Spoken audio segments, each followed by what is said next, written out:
মনোজ পন্তকে লাগিয়েছেন ফোন করে করে ইআরও এইআরও ডিইওদেরকে বলছেন সব নাম তুলে দিন, কোনো নাম বাদ দেওয়ার দরকার নেই, কোনো নাম বাদ দেওয়ার দরকার নেই। মনোজ পন্ত ডাইরেক্ট ফোন করে বলছেন ইলেকশন কমিশন অবিলম্বে স্পেশাল অবজারভার নিয়োগ করুন।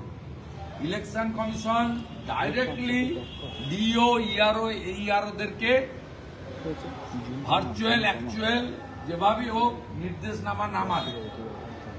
সোফার মাই নলেজ 1,20,00,000 ভোটার এখনো পর্যন্ত আপনার ডিজিটাইজ হয়নি, আর যা ডিজিটাইজ হয়েছে তার মধ্যে 27,000-28 লক্ষ নাম বাদ গেছে।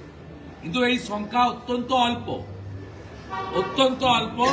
বহু মৃত, বহু বাংলাদেশি অবৈধ অনুপ্রবেশকারী, তাদের নাম রেখে দেওয়া হচ্ছে এবং নেতৃত্ব দিচ্ছেন tainted chief secretary corrupted Manoj Pant. আমাদের কাছে এভিডেন্স আছে, আমরাও পুরো নজর রেখেছি। প্রক্রিয়াটা আরো 2 মাস চলবে, আপনারা করতে থাকুন, আমরা কাটিয়ে ছাড়ব। আমাদের হাতেও 6 নম্বর, 7 নম্বর, 8 নম্বর ফর্ম আছে, আমরা প্রয়োগ করব। বিজেপিও খুব খারাপ একটা লড়াই, হয়তো আপনাদের চশমাতে আমরা নেই, তো আমরা আছি, মাঠে আছি।